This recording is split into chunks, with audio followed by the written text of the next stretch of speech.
Hi friend, now that is a very important slide, uh, and we will find you basic database architecture in it. First, we find the basic architecture of database of a single instance, and we will discuss each processes separately. The first one is user process, with the individual client connection established between the Oracle application or Oracle client program or and any other instance when user initiate a connection to the database. At that time a user process is created on the database server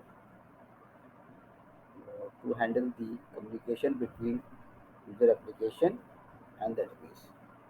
User application may be any any application, is EBS, PLSQL, this is Oracle WebLogic, any CRM, and any third-party application. And database, this is our Oracle database. Second is server process. Server process is referred to an individual process running on the database server that is responsible for handling the execution of SQL statement and any other task requested by the user process. Okay, so server process work in conjunction with user process to fulfill the client application requests and manage the integration with database. And let's suppose any application sends some request, so user process initiate and the server process communicate with user process, and server process is responsible for handling the execution any SQL statement and give the output to the user process. Now in this diagram you see Oracle database instances. In Oracle database instances, we have SGA and background process. So Oracle instances contain two things, SGA and background processes. Okay, and third one is database, which is the physical files. Okay, so we will discuss one by one. Let's give you some overview regarding the SGA. So SGA stands for System Global Area, and basically which is the critical memory area in our Oracle's database instance, and it is a shared memory region that store the data and control information for the database, accessible to all server and background processes, which is running on Oracle instance. Okay, so Oracle SGA is an essential component of Oracle database architecture and play a crucial role in the optimizing performance and managing resources. So there are many components of SGA. So we will discuss mm, each component one by one.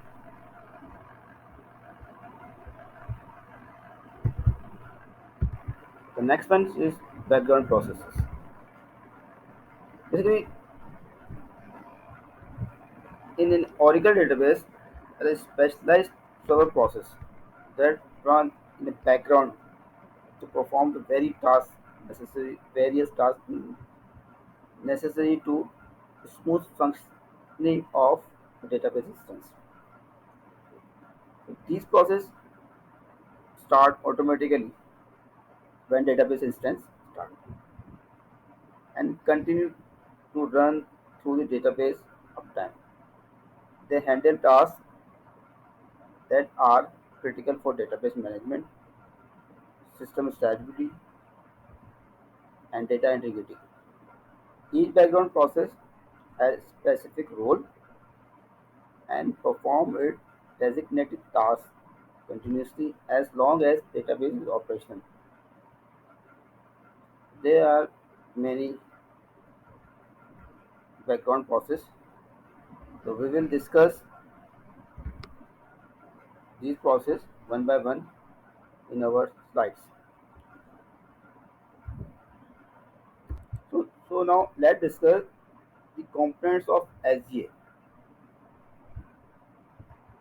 Now shared pool.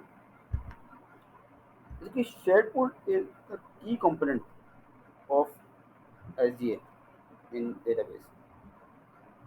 It is a shared memory area which contain the stored various data and control structure related to the SQL and PLSQL execution, optimizing query performance and reducing the redundant memory usage. So shared pool is a very crucial for improving efficiency of SQL statement execution and minimizing the overhead of parsing and optimizing the SQL queries. There are two main components of shared pool. First one is library cache and second one is data dictionary cache. So what is the library cache? The library cache is the largest part of shared pool and store the SQL and PSQL code and parse execution plan. Okay, and other shared database objects. When a user submit a SQL statement at suppose, so Oracle check this statement is already accessed in library cache. If does, Oracle can reuse the parse execution plan. If you use the execution plan and avoid you need to parsing and optimizing SQL statement. This save the time and reduce the CPU overhead. So second one is data dictionary cache. Data dictionary cache, also known as raw cache, contain information about database structure such as table and index definition, privileges, and other metadata. Storing this information in the cache improve the performance of data dictionary access and as it avoid to read need to rapidly read this information from the disk. So if the data is present in my memory, so no need to read again from the disk. So it will definitely improve the performance over our database. And the content of shared pool are managed by the latest recently used LRU available. Okay, meaning that the most recently used, frequently used SQL statement and data dictionary information are retained in the memory.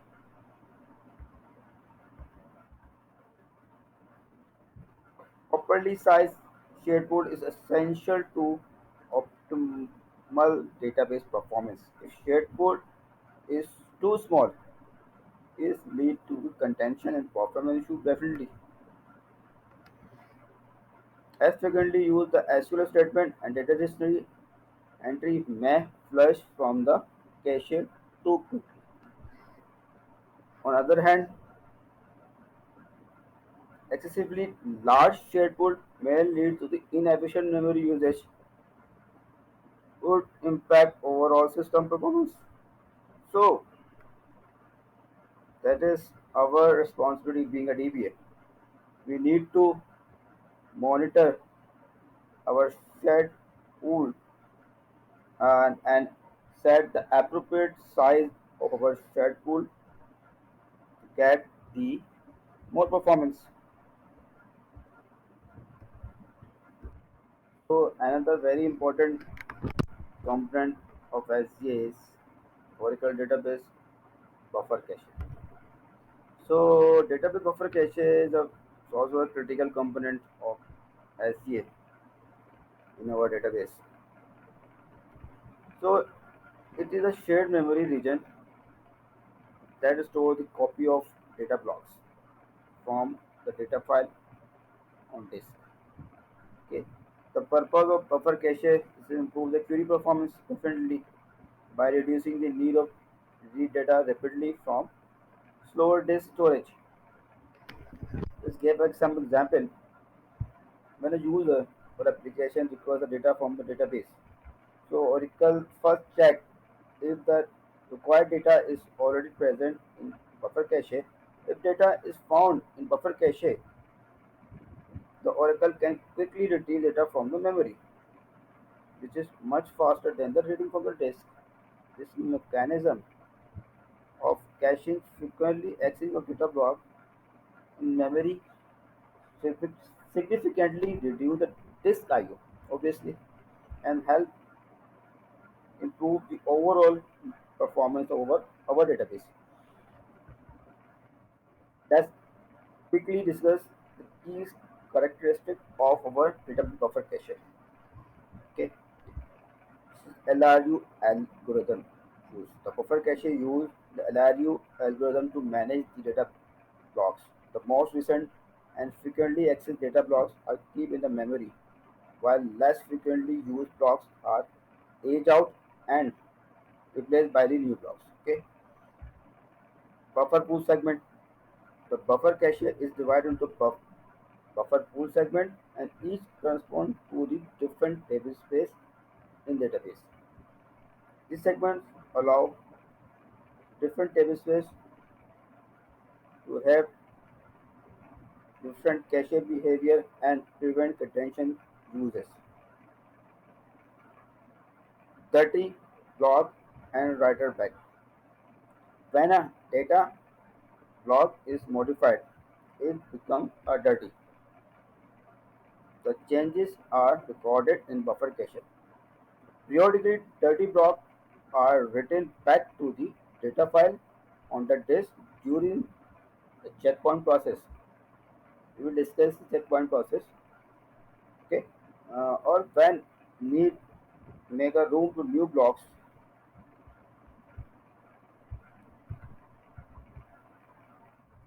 Okay, so the efficiency and size of database buffer cache significantly impact the performance of our database. So being a DBA, we have to monitor regularly database buffer cache or tune up the cache whenever required, because it will improve our query. Now next one is Java pool.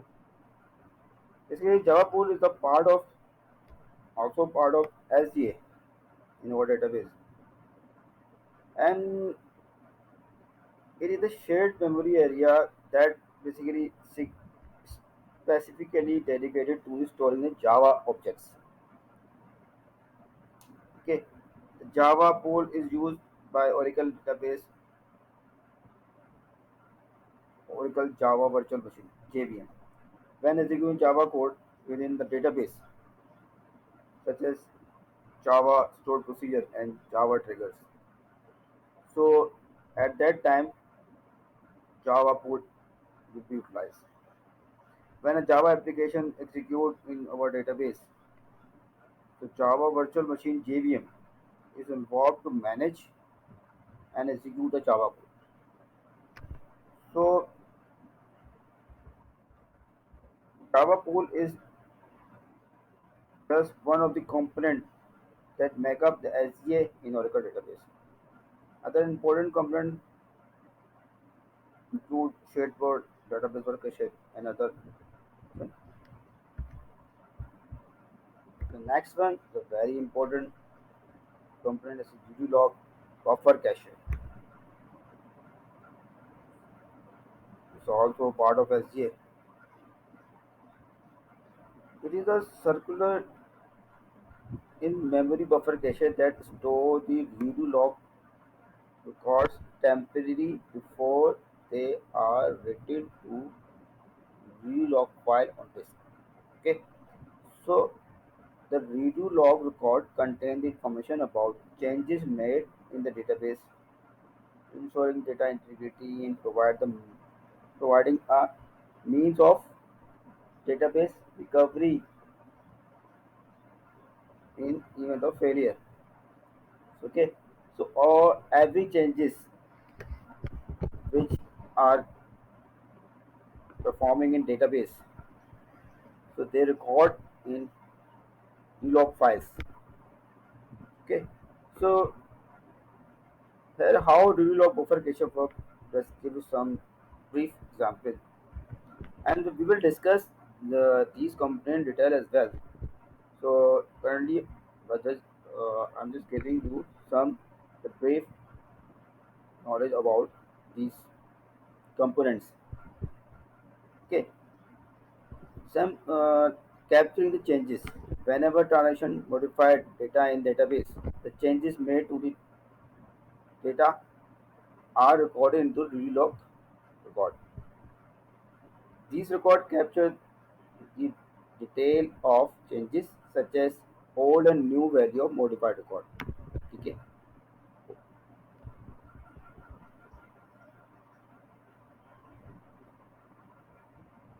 Log writer process. The log writer process is a background process responsible for writing the content of log buffer to log file on disk. Okay. Relog continuously scan the log buffer, identify the changes recorded in the log, log records, and write them to the log files in sequentially manners.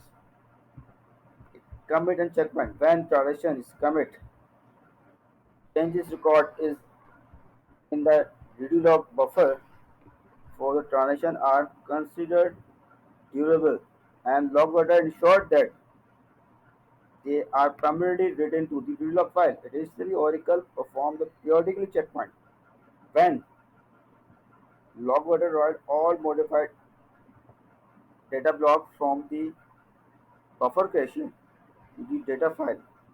This ensures that the committed changes are synchronized with the data files. And the fifth one, database recovery. In the event of database crash or instance failure, the Relog record stored in the Relog files definitely are used for database recovery. So the Relog records allow database to reapply the committed changes that were not written to the data files before the failure occurred, ensuring the data consistency and integrity.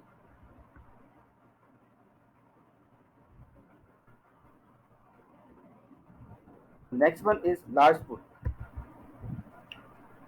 and the last component is large pool. Is a optional area that can be configured to provide the additional memory for specific task application, like supplementary standard buffer cache and shared pool SDA. Large pool basically used for various purposes, including backup and restore operation.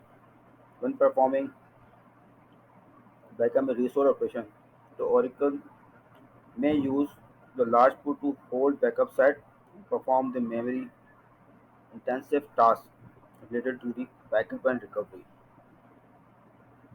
Parallel execution, okay, I/O server process in certain I/O related operations such as direct path loading.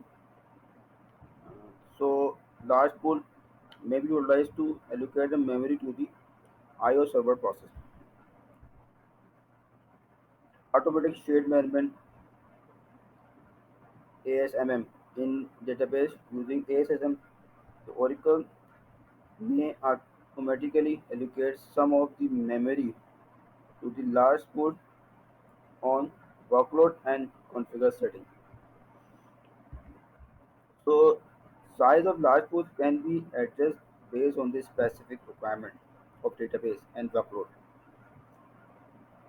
Its uses and benefit depend on the database unique character set and nature of application running on it.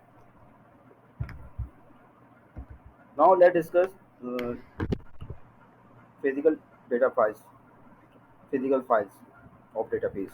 The first one, data files. Data files contain the data, all data of our database in database in data file. Second one says redo log files. Redo log files contain the all changes performing in database, and Oracle writes these changes in redo log files in circular fashion. And third one is control file.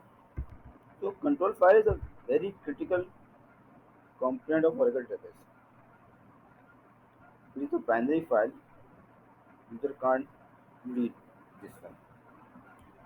It contains the essential metadata and configuration about the database. The control file is crucial for the purpose of functioning the database and play a significant role in the database recovery and management as well.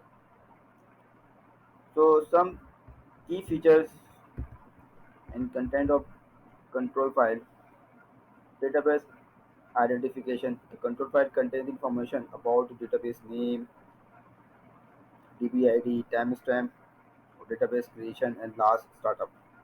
Data file, relog file informations, table space and data file status, log sequence number, archive log mode, okay, database creation and reset log information. If database restored from the backup and required a meta media recovery, the control file contains information about the database creation and any reset log necessary for recovery. ARM and metadata, database incremental backup information. Control file maintain information related to the incremental backup and block change tracking as well. SCN number, the control file contain the system change number used for transaction synchronization and consistency across the database. So it is important to ensure the control file integrity and availability, because if control files lost and corrupted, the entire database become unavailable, cannot be opened. So database administrators regularly backup the control file and maintain the multiple copy of ensure data protection and disaster recovery. Additionally, DBA can multiply control file to provide the redundancy and minimize the risk of data loss during control file failure. So these are the basic components of database, and we will discuss flow of and we will discuss flow, and we'll discuss the detailed processes as well in our next slides.